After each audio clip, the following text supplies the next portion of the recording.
Thermometry में हम लोगों ने टेम्परेचर मतलब स्केल्स को रीड करना सीखा था और एक थर्मोमेट्रिक स्केल से दूसरे में कन्वर्जन भी देखा था। अब आपको जो जनरल फॉर्मूला याद करना है ना, देखो जनरली हमारे लिए 3 स्केल है, सेल्सियस, केल्विन, फ़ारेनहाइट और एक होता है रूमर। रूमर में जैसे फ्रीजिंग पॉइंट होता है हमारे पास 0 डिग्री और जो बॉइलिंग पॉइंट होता है वो 0 आर फॉर रूमर और वहां पर होता है 80 आर। बस बहुत छोटा सा कन्वर्जन है आपको। अब देखो आपको क्या करना है थर्मोमेट्री में, बहुत सिंपल शब्दों में बात समझाता हूँ कि आपने ना एक चीज याद कर लो कि जिस भी स्केल के बारे में बात करो, जैसे कि आप लोगों ने क्वेश्चंस करे होंगे कि 32 डिग्री सेल्सियस को फ़ारेनहाइट में कन्वर्ट करो, तो 32 डिग्री सेल्सियस क्या है, वो सेल्सियस स्केल में 32 डिग्री उस स्केल की रीडिंग है कि जब सेल्सियस स्केल में 32 डिग्री शो हो रहा है तो फ़ारेनहाइट में वो कितने लेवल पर जाके रिप्रेजेंट करेगा अपने आप को, यही तो मतलब कह रहे हैं ना वो। तो आपको क्या याद करना, देखो सिंपल सा एक ही फॉर्मूला याद करो कि स्केल रीडिंग का मतलब कि वो कौन से स्केल की बात कर रहा है। पहली बात तो सेल्सियस, केल्विन, रूमर या फ़ारेनहाइट, वो स्केल रीडिंग, उसी स्केल रीडिंग का फ्रीजिंग पॉइंट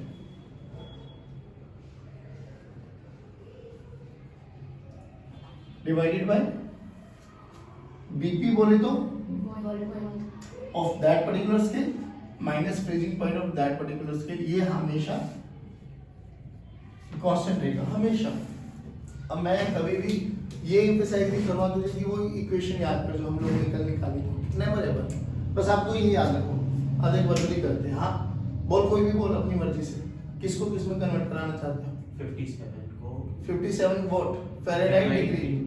हाँ इसने बोला कि 57 फ़ारेनहाइट, जब वो फ़ारेनहाइट स्केल रिप्रेजेंट कर रहा होगा तो केल्विन स्केल किसको रिप्रेजेंट करेगा? आज स्केल ही है हमारे पास 57 फ़ारेनहाइट का बोलो फ्रीजिंग पॉइंट 32, ऐसे मत देखो यार, ये याद डिवाइडेड बाय 212 माइनस 32।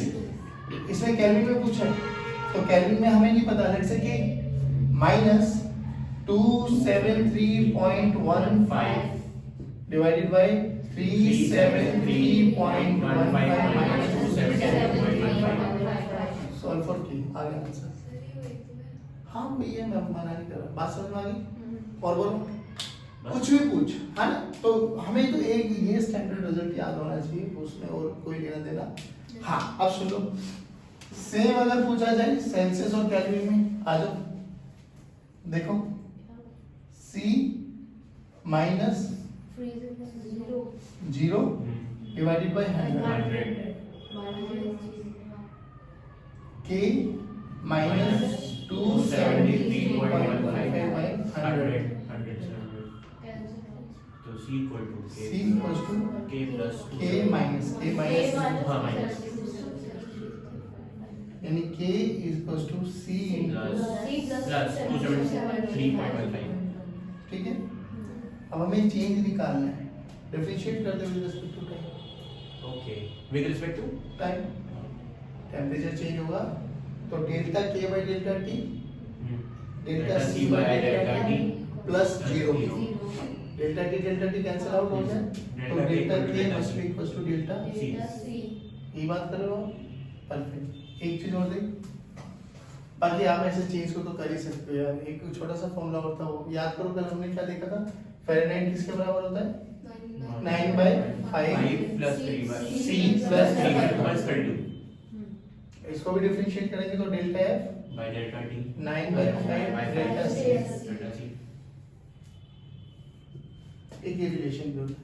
कई बार वो चेंज दे देता है कि डेल्टा F पहले इतना था अब इतना हो गया, डेल्टा C पहले इतना था उतना हो गया, तो चेंज निकाल दो।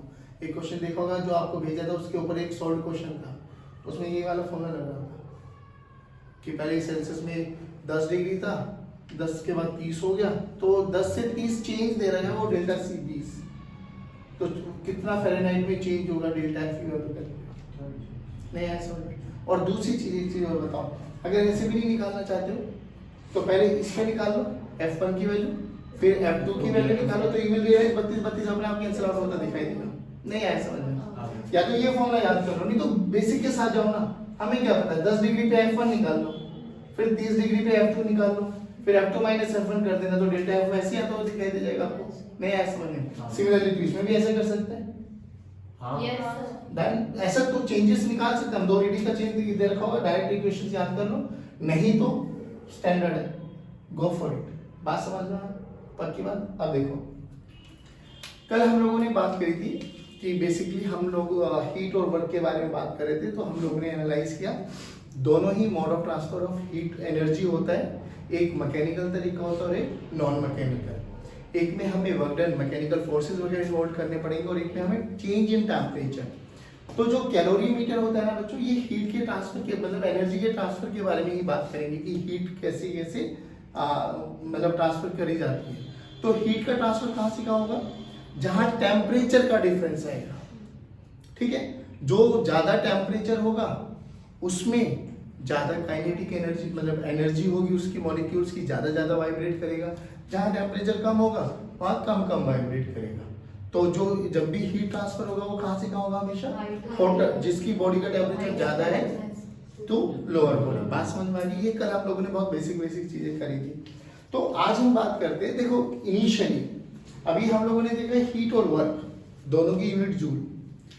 तो पहले ऐसा सोचा नहीं गया कि हीट भी एक एनर्जी का फॉर्म है या हीट की एनर्जी भी जूल में। तो हीट को पहले ना कैलोरी में मेजर करते थे, 1 calorie 2 calorie and so on, ऐसे कैलोरी में मेजर करते थे। तो ये 1 कैलोरी होती क्या है? 1 कैलोरी क्या होती है? इट इज बेसिक सी डेफिनेशन है। 1 calorie it is amount of heat required to raise the temperature of 1 gram of water by 1 degree Celsius। और वो 1 डिग्री सेल्सियस पता कहाँ से कहाँ बोला गया? एक छोटा सा वो है टेम्परेचर का डिफरेंस, 14.5 डिग्री से लेके 15.5 डिग्री। यानी डेफिनेशन को मैं रिफ्रेम करता हूँ दोबारा से कि amount of heat required to raise the temperature of 1 gram of water from 14.5 degree to 15.5 degree Celsius. बात समझ में? ये 1 कैलोरी की डेफिनेशन बोली गई। क्या बोली गई है? It is amount of heat required to raise the temperature of 1 gram of water from 14.5 to 15.5। Basically वो 1 डिग्री का चीज है। कई किताबों में ऐसे भी लिखा मिलेगा कि amount of heat required to raise the temperature of 1 gram of water by 1 degree Celsius. अच्छा अब मेरी बात सुनो, 14.5 से 15.5 तक आने के लिए जो चाहिए दैट इज 1 कैलोरी, ठीक है। वो 1 कैलोरी उसको डिफाइन कर दिया गया। बड़ी बेसिक सी डेफिनेशन है। एक यहाँ पर होती है specific heat capacity. Specific heat capacity आप लोगों ने केमिस्ट्री में पढ़ा होगा, बताओ क्या होता है? हाँ, it is defined as heat required to raise the temperature of 1 gram of water by 1 degree Celsius। अब जहाँ ये स्पेसिफिक वर्ड डिफाइन किया जाता है ना, that represents 1 unit gram, unit mass को, यानी 1 ग्राम ऑफ वाटर को रिप्रेजेंट करता है स्पेसिफिक। ये ध्यान रखना। स्पेसिफिक हीट कैपेसिटी बोलो, amount of heat required. Soon low, specific heat को अगर हम बात करें, स्पेसिफिक हीट कैपेसिटी, बेटे अलग अलग किताबों में अलग अलग नोटेशन है, तो जो आपको अच्छा लगे वो मान लेना। कहीं सी से भी रिप्रेजेंट किया जाता है, कहीं स्मॉल एस से भी रिप्रेजेंट किया जाता है, कहीं कैपिटल एस से भी रिप्रेजेंट किया जाता है। आपको किस से रिप्रेजेंट करना है? एस।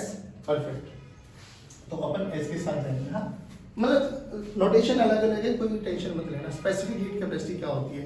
स्पेसिफिक का मतलब 1 gram of water, amount of heat required to raise the temperature of 1 gram of water by 1 degree Celsius। बात समझ में? तो specific heat, amount of heat required to raise the temperature of 1 gram of water by 1 degree Celsius delta T। This is heat, या तो वो absorb करेगा या वो हीट रिलीज करने वाला। बात समझना इस बात को, या तो वो हीट को लेगा या हीट को देगा। आप सोच के देखो, अगर हमें पानी को गर्म करना है तो क्या करो? पानी का टेम्परेचर बढ़ाना है तो हीट दे दो, पानी को ठंडा करना है तो हीट निकाल दो। तो या तो वो हीट को एब्जॉर्ब करेगा या वो हीट को रिलीज करने वाला है। तो वो ये हीट या तो एब्जॉर्ब या रिलीज। हीट सिंबल है क्यू, एम जो भी मास होगा हमारे पास, delta T change in temperature,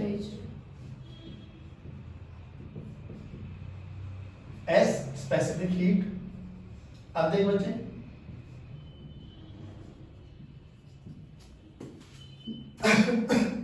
यहां पे क्यू का फॉर्मूला आ गया m into s into delta T. अच्छा, इस वाले फॉर्मूले का यूज करके ना हम वो बबल सॉल्व सॉल्यूशन वाले में क्वेश्चन भी कर सकते हैं। अभी ये फॉर्मूला आपको याद हो गया तो अच्छी बात है। देखो एम एस डेल्टा टी ये हमारे पास हीट का जो हीट रिक्वायर्ड है उसका फॉर्मूला है, ध्यान रखना इस चीज को। अब देखो इसको ऐसे भी कर लो आप भले, Q this is equals to m into s into T final minus T initial. बच्चे इस फॉर्मूले की नोटेशन कब ये फॉर्मूला यूज करना है, क्योंकि एक हीट का फॉर्मूला इसकी टर्म्स में आएगा, एक लेटेंट हीट में भी जाएगा आप लोग जब वहां पे पढ़ेंगे आप लोग, है ना। तो बेसिकली ये फॉर्मूला और उस फॉर्मूले में कहाँ कंफ्यूजन आता है, ध्यान रखना। ये फॉर्मूला जब करेंगे जब पानी है, पानी का पानी रहेगा, यानी स्टेट चेंज नहीं हो रही होगी, पानी वेपर नहीं बन रहा होगा, पानी मतलब आइस पानी में कन्वर्ट नहीं, मतलब स्टेट का जब भी हमारे पास चेंज नहीं हो रही होगी, पानी है तो पानी बस क्या चेंज हो रहा होगा, टेम्परेचर का वेरिएशन होगा। तो विल गो विद दिस वाला फॉर्मूला। जब स्टेट चेंज हो रही होगी तो हम लेटेंट वाले के साथ जाएंगे। अभी ये याद रखो कि जब भी टेम्परेचर चेंज हो रहा होगा, स्टेट चेंज नहीं हो रही होगी, तो हीट का formula M S delta T, खत्म। बात समझ में? कब यूज करेंगे, जब स्टेट चेंज टेम्परेचर चेंज हो रहा होगा, पक्की बात है। तो विल गो विद दिस वाला फॉर्मूला। अच्छा, अब देखो यहाँ पर बड़ा सिंपल सा फंडा बच्चों।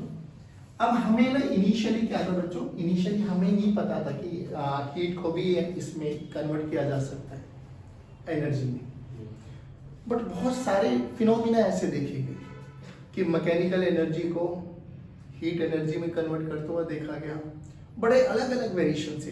तो हमें क्या हुआ, हमें अब कैलोरी को जूल में कन्वर्ट करना है। तो 1 कैलोरी जो होती है बेटा, 1 कैलोरी दैट इज 4.18 जूल के बराबर होती है। ठीक है, 1 कैलोरी जो होती है वो 4.18 जूल के बराबर होती है, जो कि 4.18, याद करो आप लोग 9.8 को क्या मान लेते हो, लमसम 10 कैलकुलेशन के पॉइंट ऑफ व्यू से। तो इसको हम अप्रोक्सीमेटली क्या मान सकते हैं, 4.2 जूल। अब जो अपना पानी है ना, पानी की भी एक स्पेसिफिक, अच्छा एक चीज और देखो, ये क्या कह रहा है, स्पेसिफिक हीट क्या बोला गया, amount of heat required to raise the temperature of 1 gram of by 1 degree Celsius. अच्छा, वाटर के लिए क्या सबकी स्पेसिफिक हीट सेम होगी क्या, नहीं सर, कोई जल्दी गर्म हो जाता है, कोई लेट गर्म होता है। देख ध्यान से, 1 ग्राम पानी ले लो और 1 ग्राम बहुत छोटा सा कॉपर ले लो, 1 ग्राम कुछ भी नहीं होता, 1 ग्राम पानी ले लो, हाँ, दोनों को उस पे रखो आग पे, कौन जल्दी गर्म हो जाएगा, क्या फिर से बोलो, 1 ग्राम पानी लो और 1 ग्राम कॉपर लो, हीट पे रखो, हीट दो दोनों को, कौन जल्दी गर्म हो जाएगा, कॉपर, बहुत जल्दी गर्म होता है भाई, बहुत जल्दी। अब वो क्यों होता है, रीजन भी समझ में आता है। देख, दोनों की स्पेसिफिक हीट के बारे में अगर बात करूं तो जो पानी की स्पेसिफिक हीट होती है बच्चों, उसका देखो Q का फॉर्मूला बोलो, Q बेसिकली 1 कैलोरी 4.1 जूल। नहीं करना है तो कैलोरी में चलने दो, Q कैलोरी ग्राम पर डिग्री सेल्सियस। ये है 1 calorie amount of heat required to raise the temperature of 1 gram by 1 degree Celsius. This is specific heat. इसको जब हम लोग कन्वर्ट करेंगे SI सिस्टम में, तो 1 कैलोरी में कितने जूल, 4.2 मान लो, 4.2 जूल।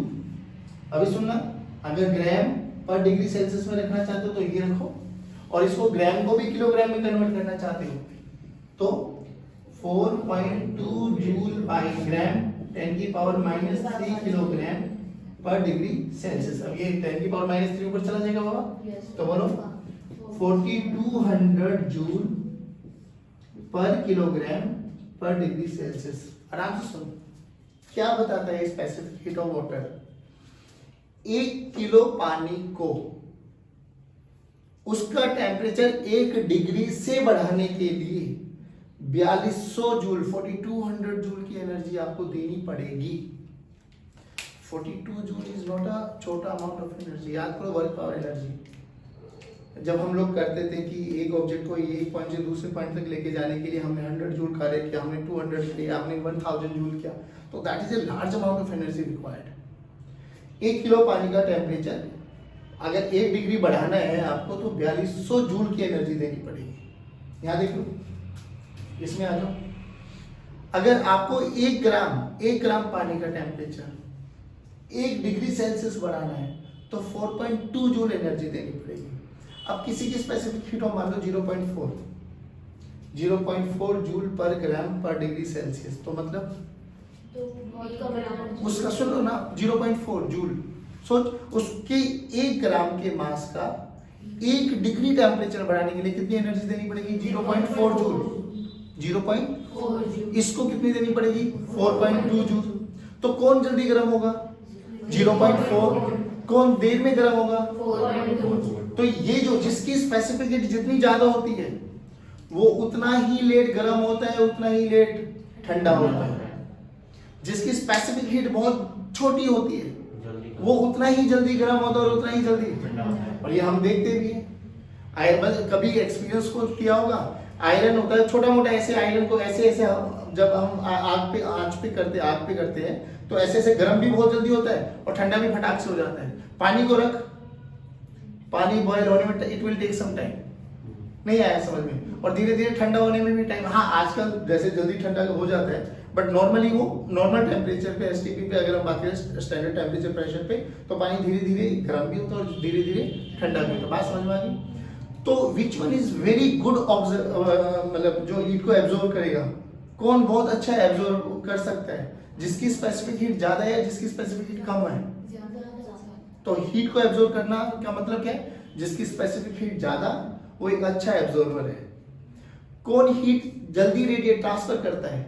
जिसकी स्पेसिफिक हीट, अब सोच के देख, 4.2 जूल है एक की स्पेसिफिक हीट, एक की 0.4 जूल पर ग्राम पर डिग्री सेल्सियस है। तो अगर हमसे पूछा जाए कि इसमें से हीट ट्रांसफर कंडक्टर कौन अच्छा है, हीट कंडक्टर कौन अच्छा है? 0.4 जिसकी स्पेसिफिक हीट। और कौन एब्जॉर्ब अच्छा कर लेगा? नहीं आया समझ में? तो ये स्पेसिफिक हीट का रिलेशन है बेसिकली। बात समझ में आई थोड़ा थोड़ा कि हमें कितने अमाउंट को कितने डिग्री सेल्सियस बढ़ाने के लिए, या जनरली हम इसी को बात कर लेते हैं, इसको बात कर लेते हैं 1 किलो या 1 ग्राम का टेम्परेचर 1 डिग्री बढ़ाने के लिए इतने जूल, 1 किलोग्राम का टेम्परेचर 1 डिग्री बढ़ाने के लिए इतने जूल। ज्यादा एनर्जी देनी पड़ती है, इससे भी कम एनर्जी है। कम एनर्जी तो वो जल्दी गर्म हो जाएंगी, जितना जल्दी गर्म होंगे उतना जल्दी ठंडे भी हो जाएंगे। भाई क्या कर रहे हैं हम लोग? टेम्परेचर बढ़ा रहे हैं ना, तो 1 डिग्री टेम्परेचर बढ़ाना है तो भाई 4200 जूल दे दो एनर्जी। 1 डिग्री टेम्परेचर कम करना है तो 42 जूल एनर्जी निकाल लो उसमें से। तो निकालना और देने का प्रोसेस डिपेंडिंग अपॉन कि आप कितनी एनर्जी दे रहे हो या कितनी एनर्जी, इन दोनों पे डिपेंड करता। नहीं आया समझ में? पक्की बात होता है। तो हमने बात करी कि जो Q का फॉर्मूला है that is m into S into delta T, ठीक बाबा। अब इसके बारे में चर्चा करो। देखो बेसिकली जो स्पेसिफिक हीट है ना, this is a function of temperature, ये टेम्परेचर डिपेंडेंट है। तो जो हमने डेफिनेशन पढ़ी थी 1 केल्विन की, क्या पढ़ी थी? कि amount of heat required to raise the temperature of 1 gram of water by 14.5 to 15.5 degree. तो बेसिकली 14.5 से लेके 15.5 तक जाने में 1 केल्विन स्पेसिफिक हीट। ये तो कह रहा है ना, स्पेसिफिक हीट का फॉर्मूला बोलो, amount of heat required m delta T, यही तो ना बच्चों? Yes sir. अब जो कि ये s है ना पापा, ये s, this is a function of temperature.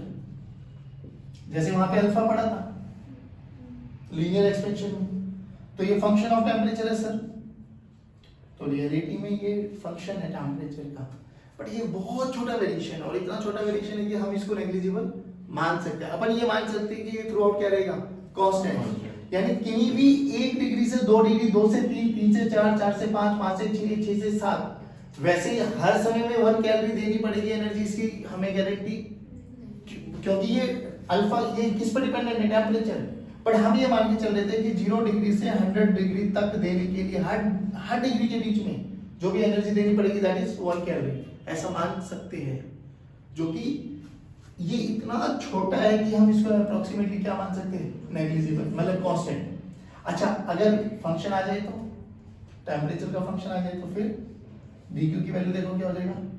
m into s into dt। ऐसे मत देखो बे, टी इनिशियल से लेके फिर अगर एस वेरिएबल आ जाए तो अगर एस हमें as a function of temperature अगर हमें गिवन है तो फिर हमें इंटीग्रेशन के साथ जाना पड़ेगा। ये एस डी जो ये dt वाला डी है ये मतलब ये चेंज इन टेम्परेचर बाबा, ये तो मैंने इसी को डेल्टा टी को dt लिख दिया ना, चेंज इन टेम्परेचर, ठीक है ना। अगर वो वेरिएबल आ जाए तो बट तेरे लिए वेरिएबल आने की कोई संभावना नहीं बनती, बात समझ में आ गई। तो जो 14.5 से लेके 15.5 तक एनर्जी चाहिए थी उसको हमने 1 कैलोरी बोला, 1 कैलोरी बोला है। तो 15.5 से लेके 16.5 तक जाने में भी कितनी एनर्जी चाहिए होगी, 1 कैलोरी। ये क्यों बोल पा रहे हैं हम लोग, क्योंकि हमने एस को क्या माना है, कांस्टेंट, और एस अगर कांस्टेंट नहीं होगा तो ये 1 कैलोरी हो, इसकी कोई गारंटी नहीं है। बात समझ में आ गई, ठीक है। चलिए अब एक होती है लॉ ऑफ मिक्सिंग, और बहुत सिंपल है, घबरा मत। लॉ ऑफ मिक्सिंग का मतलब अभी तुम लोग कर रहे होगे, अगर नहा रहे हो तो घर पे सुबह गर्म पानी में ठंडा पानी मिक्स कर रहे होगे, तो आपने देखा होगा एक गर्म पानी है एक ठंडा पानी है, दोनों को मिक्स कर दिया, थ्रू आउट एक ही टेम्परेचर हो गया, वही टेम्परेचर हमें कैलकुलेट करना है, सिंपल। मुझे सिंपल एक बात बताओ, है ना, एक छोटा सा क्वेश्चन पूछता हूँ। अभी अभी हमें पता लगा कि जो पानी की स्पेसिफिक हीट है दैट इज 1 कैलोरी पर ग्राम पर डिग्री सेल्सियस। आइस की कितनी है, हाफ, 0.53 समथिंग कुछ ऐसा, 1/2 मान लो, 1/2 कैलोरी पर ग्राम पर डिग्री सेल्सियस। डन। चलिए अब इसका क्या मतलब हुआ, इसका मतलब हुआ, देखो ध्यान से मैं क्या चीज समझा रहा हूँ।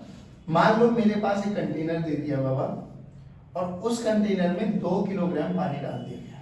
कितना ग्राम, 2 किलोग्राम पानी डाल दिया गया है। पानी नहीं भी पता है तो स्पेसिफिक लेके चलेंगे, हमें पता, वैसे तो क्वेश्चन में गिवन हो गया आपको। हमसे बोला गया 10 डिग्री सेल्सियस पे ये टेम्परेचर था। कितनी अमाउंट ऑफ हीट हमें इसको देनी है कि इसका टेम्परेचर 10 से 20 डिग्री कर दो। पहली बात, टेम्परेचर बढ़ रहा है तो हीट देनी पड़ेगी, लेनी पड़ेगी, देनी पड़ेगी, तभी टेम्परेचर राइज होगा सर। अब क्या करा जाए, बोला गया बताओ कितनी अमाउंट ऑफ हीट इसको दूं कि इसका टेम्परेचर 10 डिग्री से 20 डिग्री हो जाए। सिंपल सा फंडा बोल, 4200 जूल कब देनी होती थी, जब 1 किलोग्राम का 1 डिग्री सेल्सियस टेम्परेचर चेंज करने के लिए 4200 जूल देनी है। तो 2 किलोग्राम का 1 डिग्री बढ़ाने के लिए 2 से मल्टीप्लाई कर दो सर, बट वो 1 डिग्री पूछा है, 10 डिग्री पूछा है, तो 10 से क्या कर दो, मल्टीप्लाई। भाई 1 डिग्री बढ़ा रहे हो ना बाबू, तो 10 डिग्री बढ़ाए तो 10 से मल्टीप्लाई कर दो। नहीं आया समझ में, दोबारा सुनो। फॉर जो हमने यहाँ पे बोला था स्पेसिफिक हीट ऑफ वाटर क्या है बाबा, 4200 जूल, अरे यार बोलो, पर केजी पर डिग्री सेल्सियस। मतलब क्या है इसका, 1 किलोग्राम के पानी का 1 डिग्री टेम्परेचर बढ़ाने के लिए 4200 जूल चाहिए। तो यहाँ पे कितने किलोग्राम है, 2। तो 2 किलोग्राम को बढ़ाने के लिए 8400 चाहिए, वो 1 डिग्री है सर। तो यहाँ पे 10 से 11 पूछा है क्या, नहीं, यहाँ तो 10 से 20 पूछा है, तो 10 से 20 में कितना डिफरेंस, तो 1 डिग्री बढ़ाने के लिए 8400 चाहिए, तो 10 डिग्री बढ़ाने के लिए 8400 into 100 कर दो। नहीं आया, पक्की बात। अब सुन, हमसे बोला गया कि भाई मेरे पास सेम भी हो सकता है, भाई पानी पानी भी हो सकता है और पानी कोई दूसरा भी हो सकता है। हमसे बोला गया हमारे पास 2 मटेरियल है, 2 लिक्विड है हमारे पास, एक की स्पेसिफिक हीट मान लो, कुछ भी बोलो अपनी मर्जी से जल्दी।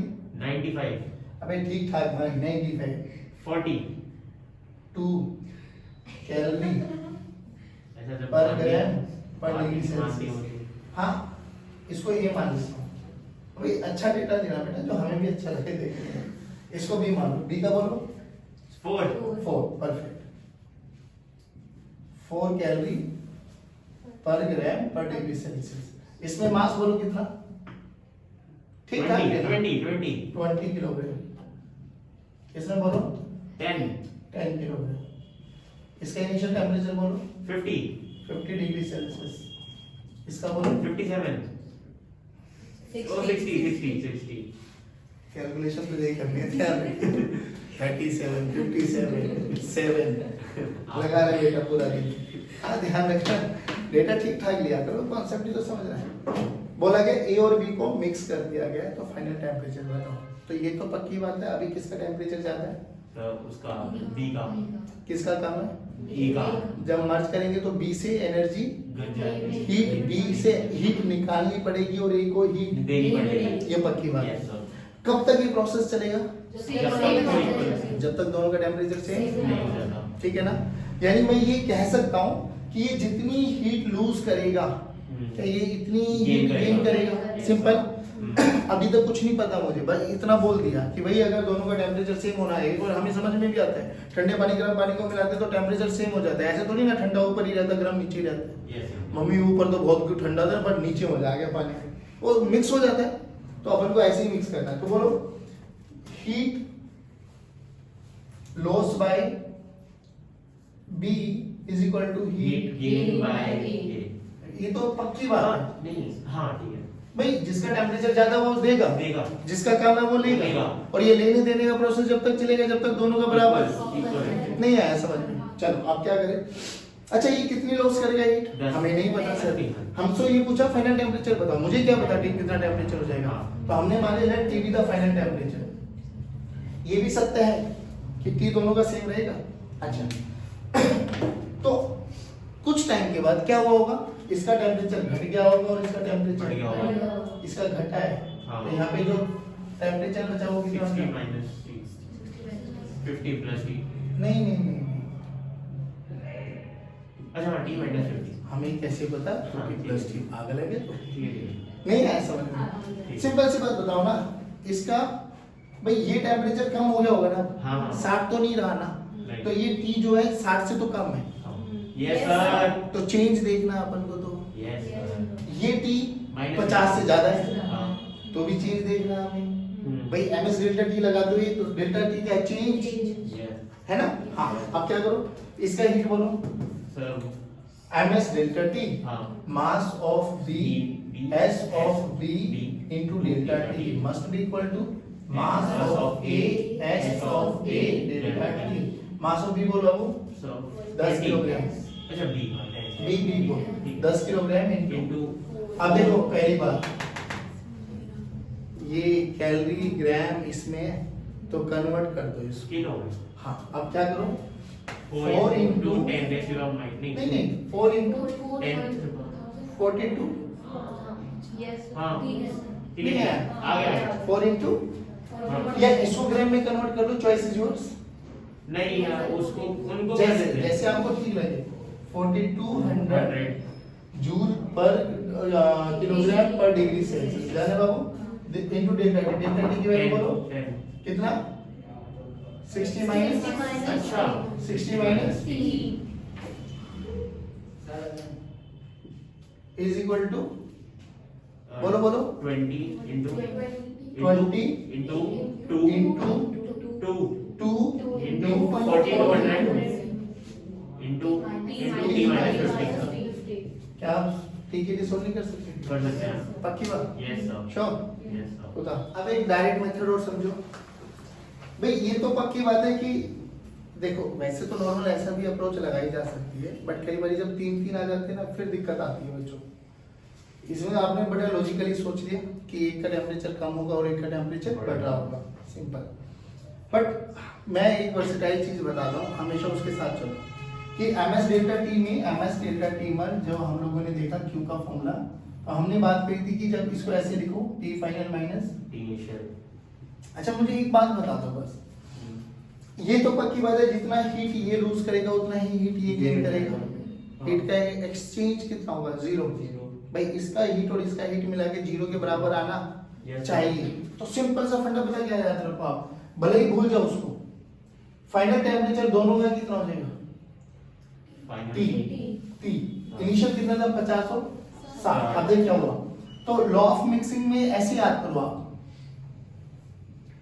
मैं ये नहीं कह रहा वो मेथड गलत है बट इसमें हर एक बच्चे ऐसे सोच पाए 60 माइनस टी और टी माइनस 50, इसकी मैं गारंटी नहीं दे रहा। हाँ कौन हर बारी ऐसा सोचेगा? इस वाले फॉर्म में देखो क्या लिख सकते हैं? M B S T final minus T initial plus M B S B T final minus T initial. इन सब का सम हमेशा क्या रहेगा? क्योंकि जितना वो देगा उतना ये लेगा, तो एक प्लस आएगा और एक सोच के देखा, अगर T final minus T initial, आराम से सुनियो, अगर ये वैल्यू ग्रेटर देन 0 हो गई इसका मतलब पॉजिटिव है। पॉजिटिव का मतलब ये पॉजिटिव कब आएगा, जब T final is greater than, इसका मतलब इसने हीट ली होगी या हीट दी होगी, ली होगी, तभी तो टेम्परेचर राइज होगा। तो इसने हीट नहीं आया। और सोच के देखा, अगर T F minus T I less than 0 हो गया तो डी है या दी है, नेगेटिव आगे तो दी है ना, बस सिंपल सी बात है, एक पॉजिटिव आएगा और एक, और दोनों का सब मिला के 0 होना चाहिए, जायज बात है। तो डायरेक्ट फॉर्मूला लगाओ यहाँ से, एम में बोल 20 नहीं 10 अच्छा एक चीज और देखते हैं, जो कि ये ग्राम में, क्यों नहीं इनको भी डायरेक्ट ग्राम में कर लो, तो वो 1000 उधर से भी कैंसिल आउट होता हुआ दिखाई दे जाएगा आपको। डायरेक्ट बोल 20 उधर कर रहे हैं ना, यहाँ से करो start, 20 into 2 into t minus 50 plus बोलो भाई plus 10 into 4 into 60 minus t t minus 60 अच्छा नहीं आया, आ गया सॉल्व करो, try this question, will discuss tomorrow.